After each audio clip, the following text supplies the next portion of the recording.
For joining us. You look very nice. Thank you. The hair looks so good. What do we call that? I know you're making fun of me.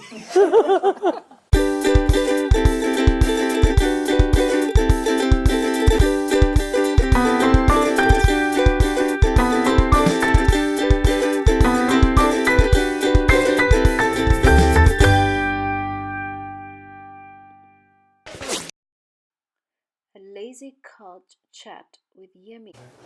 All right, Yemi, thank you so much for joining us. You look very nice. Thank you. The hair looks so good. What do we call that? I know you're making fun of me. No, I'm serious. You look so good. Thank you. Yeah. In my country, we call it akara balls. Okay. It's actually bean cake.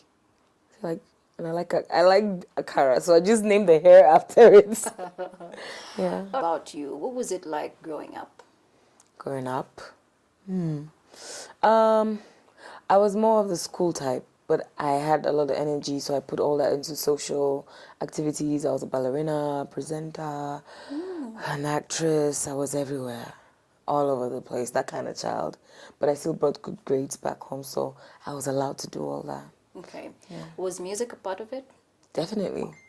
Definitely. I wrote my first song when I was in primary 6.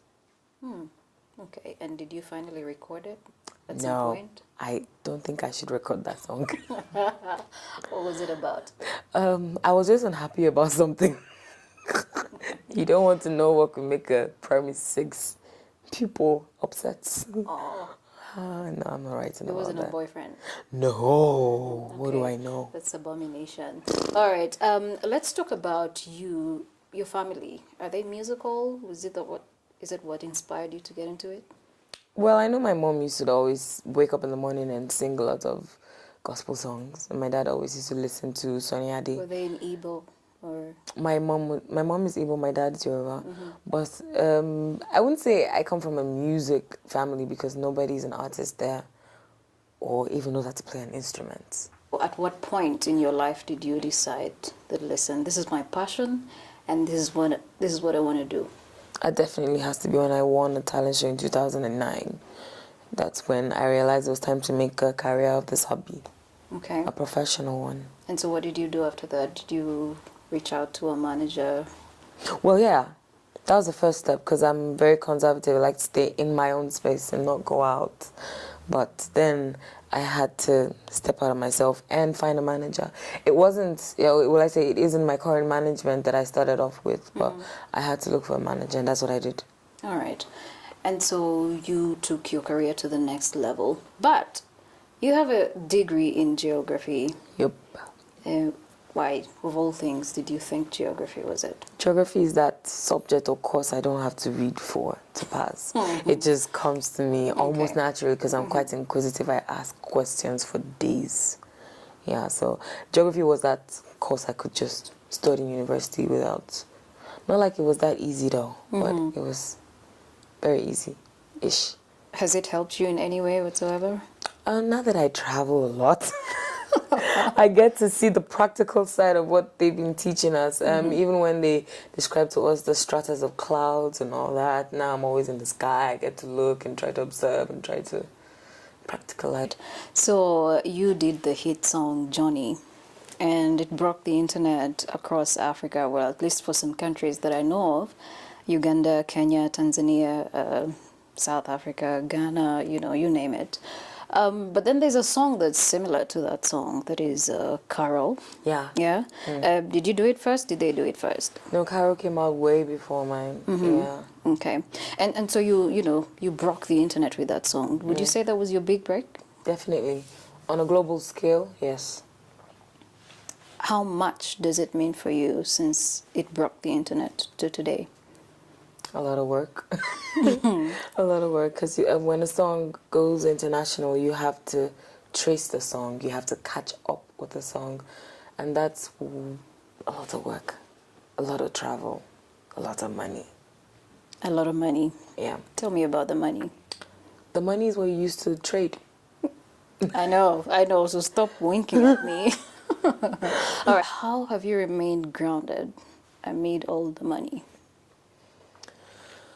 I make the money by spending more money, investing into the business. And staying grounded is a personal thing. If, for instance, where I am now is where I've always dreamed to be, then I guess I can lose my head now and not be grounded. But because where I want to go to is still very, very, very, very friggin' far. Sorry that I had to say that, but it's so far. I have to stay on the ground or else I'll be lost in the wind. So where do you want to go? I need I cannot say exactly, but I know that there's so much more that I'm in this world to do. And so I'm just on a journey with God. All right. You've partnered with UNICEF and done some tours in Nigeria regarding keeping kids in school and letting them learn. Tell me about that and why were you so passionate about it?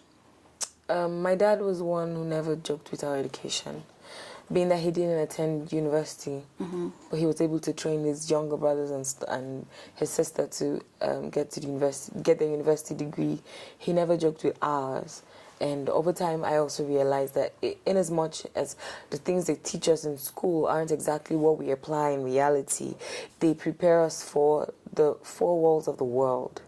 And I believe it would be unfair for any child to not experience that. Okay. So you, for all the songs you've done, or at least most of the songs you've done, you also have a French version of those songs, yeah? Is it just because you can speak French, or is it that you're trying to reach out to all your fans? In the beginning, it all started as fun, all fun and games, just trying something different. And right now, why I did another French version was because I actually want to reach out to my French-speaking people, even though they end up preferring the English and original versions. I did my song Kissing in French because I'd rather get closer to them.